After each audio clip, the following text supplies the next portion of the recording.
right, taking a peek inside the case here, you'll notice our illuminated dragon logo there. The board looks great. Hey everyone, Digital David here. Today in this video, I'm going to be checking out the MSI MPG B650 Carbon Wi-Fi motherboard. I did receive this product from MSI, but any opinion expressed in this video is strictly my own. That being said, if you're interested in this gaming motherboard or you want to find out more about it, the link to it will be in the video description. Take a look at the retail box and packaging. Everything looks really nice. The backside consists of all the tech specs that you're going to want to know about this particular motherboard. We have Lightning Gen 5 support, DDR5, we have Wi-Fi 6E, Bluetooth 5.2, 2.5 gig LAN. This is also an AMD board supporting our 7000 series CPUs with the AM5 socket. Now let's go ahead, let's open it up and look at the contents. Here are all the contents. First up, we have our product literature featuring our regulatory information and our quick start guide, complete with QR codes to register your product, warranty information. We also have QR codes if you're looking for helpful tutorial videos to be able to get everything properly installed, but very detailed with everything that's included with the diagrams, walking you through step-by-step installation. Next, we have some stickers you can label your cables, as well as some additional stickers for decoration. Next, we have some data cables here, one with a 90-degree option, the other one's just your flat, straight connection option. We have our Wi-Fi antenna and Bluetooth antennas here. We also have an RGB adapter cable, depending on the lights that you're going to be using.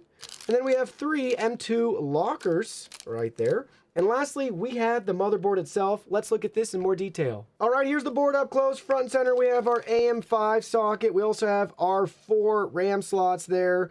Lightning Gen 5 M.2, clearly labeled for us right here with a massive heat sink.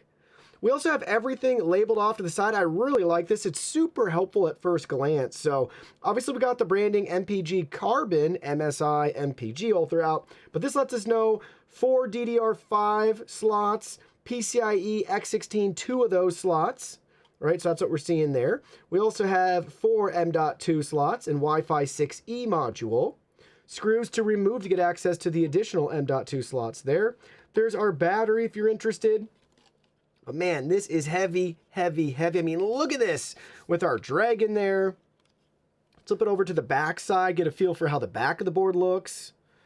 I like that we have our integrated faceplate. I've always liked that with these MSI boards. So we have our case standoff, keep out zone. Pay attention to those. Here's our back plate for the AM5 board. And then let's look at all of our I/O options right here. So plenty of USB ports, USB Type-C, 2.5 gig, our Wi-Fi 6E and Bluetooth 5.2 audio. Then we have our BIOS flash button, and we can clear our CMOS right there. Integrated shield. I mean, really nice. Look at how thick everything is on this board. Look at that. So definitely high quality parts and components. They didn't skimp on the construction or build quality with this board. Now let's go ahead, let's take off all of these shields and look at our additional M.2 slots. All right, so we have all the covers removed right here. Take a look. The first slot, this one's gonna be our Gen 5 slot. All the remaining 3 are gonna be Gen 4, which is great that they all support Gen 4 speeds. Also want to point out, the first one has a really cool cover. I haven't seen this before. This is great. So there's no screw required. Basically, there's these 2 little screws at the bottom on both sides. These line up right there, and then this just snaps right in place, and you just press this button to remove it. So very fancy, really nice and clever. If you're going to be swapping that out a bunch, I mean, that's a really nice feature. But if you do go to upgrade in the future, they have it ready for you. No other tools needed, so I really like that. So take a look. Really nice. We can't forget about our additional storage options here. If that's something you're interested in, maybe a 2.5 inch or 3.5 inch drive, they still have you covered there. Let's add some components to the board to get our PC built. First thing we're going to add is our lovely M.2 drive here. So we have this plastic cover to remove. And then we'll go ahead, we'll line our drive up. Just gently installed in place like that, and then this will slide back on, snap right in. Let's install some DDR5. So in this case, our first two slots are going to be right here. And it's only going to fit one way in. So make sure you have it lined up properly.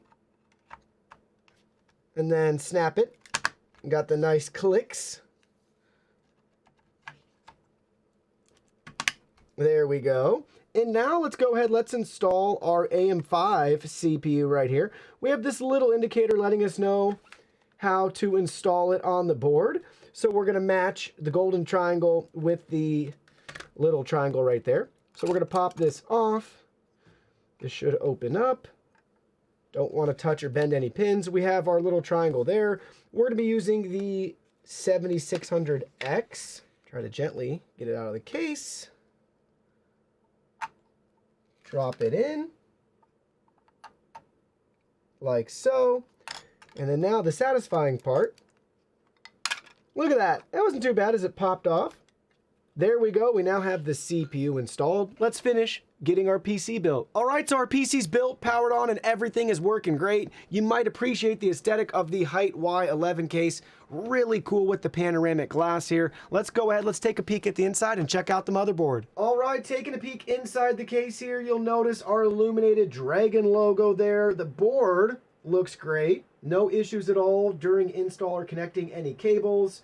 You'll notice down here we have our MSI 3070 Ti GPU. I really like that GPU. Vertically mounted. The riser cable came with the case. But we have our GPU power right there, USB Type-C, main board power, USB 3.0 down there connected. Not sure we can see it, but up at the top we have our fans and our RGB connected. And then down below, hiding under there, we have our HD audio. Now let's take a look at it from the back side. All right, here's a look at the back side here. You'll notice on the motherboard, we really can't see much, but we do have the back plate visible right there. We're booted into the motherboard BIOS right here. Just go ahead, power on, or restart your PC. Hold down the delete key on your keyboard. This is the main screen you're gonna be at, and it defaults to easy mode. We have some quick tech specs up at the top. You'll notice we have an advanced tab right here. We'll cover that in just a minute.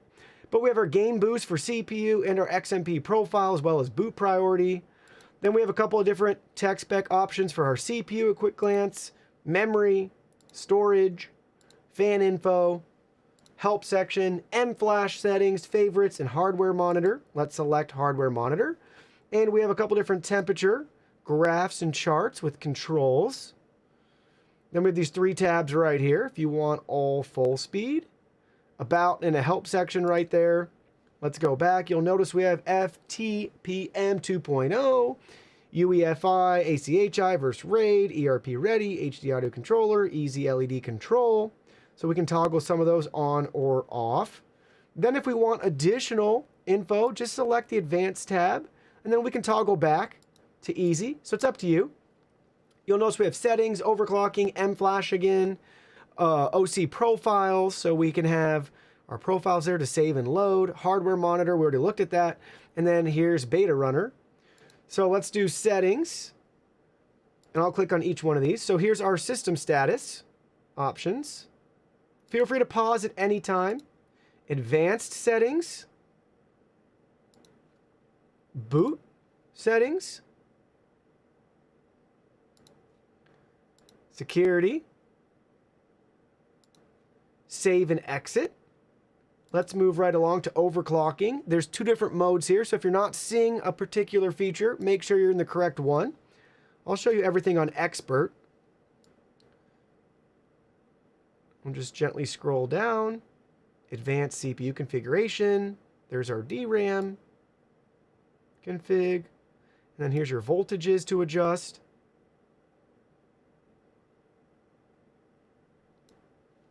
And then some other settings down at the bottom.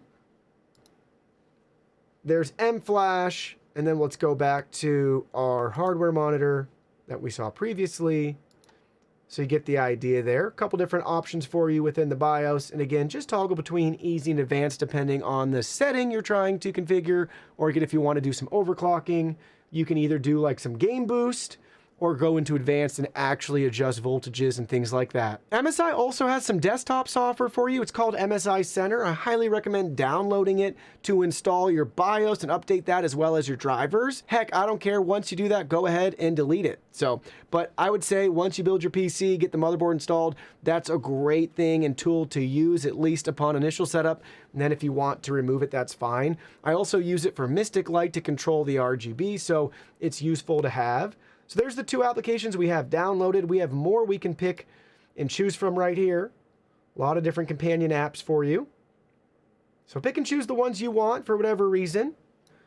And then you'll notice up here we have our hardware monitoring. This is great to see some of those same BIOS stats with a nice overview of our system. And then we have a feature section. This is great because that's how you can easily find what's downloaded. So those are the two that we have. And then you'll notice this little support tab. This is where you're going to want to go, the live update feature, where you can scan to get the recommended download and options. This is going to be where your drivers are going to show up. They'll also try to get you to download some third-party software, but you can just pick and choose what you want. And then the advanced section right here, the advanced button is going to give you any BIOS updates, and you will have a prompt that says basically don't do it unless it's needed. So if you ever are going to do it at the very beginning in case something goes wrong, but at that point too, you can follow their prompts and not update as well if everything is working great. But that's how you do all of that right here in the support tab. Highly recommend doing that once you get everything set up. We have this little settings gear icon too. We can change some of the app settings, and we can go back here to the main menu, as I'm calling it, the feature sets. Let's open up Mystic Light just so you can see. We don't have that much RGB just on our cooler here. So you can see we can have different profiles, our motherboard. I guess technically we can adjust the Dragon 2 on the motherboard. So we could tweak that right from within MSI's very own setting. And you can pick and choose, right, depending on the header that you have everything connected. If you want stuff individually tweaked or all together, but you get the idea. It's very basic, but up to 3 profiles. Your devices will show up here if they're your MSI devices like our motherboard, and then you can configure them pretty easily. So now let me share with you my final thoughts in regards to this MSI motherboard. First thing I want to point out is I've been using MSI boards for years as a full-time content creator. My main streaming and filming PC that we're capturing this content on right now is being routed through an MSI motherboard. So I can speak to the longevity and quality of this particular board. I expect the exact same thing. I've had 0 issues with any of my MSI motherboards. In fact, with this particular board, I love the easy debugging lights because I actually had an issue building this PC with the RAM. I was quickly able to identify that was the culprit. Took a stick out that didn't fix it, swapped it with some RAM from my display PC behind me, and it was all set and ready to go. So I like the easy debugging lights. It's a simple feature, but it will make a difference for you if you're building PC. So it's nice to have that troubleshooting built in. I also love that we have the toolless design for the M.2 heat shield. That's clever. I haven't seen that before, except with these newer MSI boards. So I really like that feature. Doesn't really matter though, unless you're popping and swapping drives all the time, but maybe if you want this board for benchmarking, things like that, and you're testing out drives, then sure, you'll appreciate the toolless design. It's just clever, unique, and well thought out. It's those little simple things for something you might not use that often, but they go that extra mile and give you it. Also, the feature set is really rich with this board, so I love all of the I/O on the back. I can't stress that enough, which is why I typically end up with MSI boards, especially their mid-range or higher-end ones give you that nice luxury. Now, in regards to any sort of cons or negatives, you could dock at a couple of points for the software. That's not for everybody. I think I'm just used to it and accustomed to it, so it's not a big deal. I'm familiar and comfortable, but maybe for you, you might feel differently there. Other than that, I mean, there's not much else to say unless for some reason something would, you know, die on it, but I haven't had that issue yet. So it's a solid board. I guess the price. So you get what you pay for when it comes to parts and components like a motherboard. So I'm sure you can find some cheaper boards out there, but at the end of the day, what are you comfortable with? What are you looking for in your board? If this has everything, but it costs a little bit more, you know, it's up to you if that's what you want to do. So price could be the biggest drawback, but even then, I'd still say it's competitive for the feature set that's offered.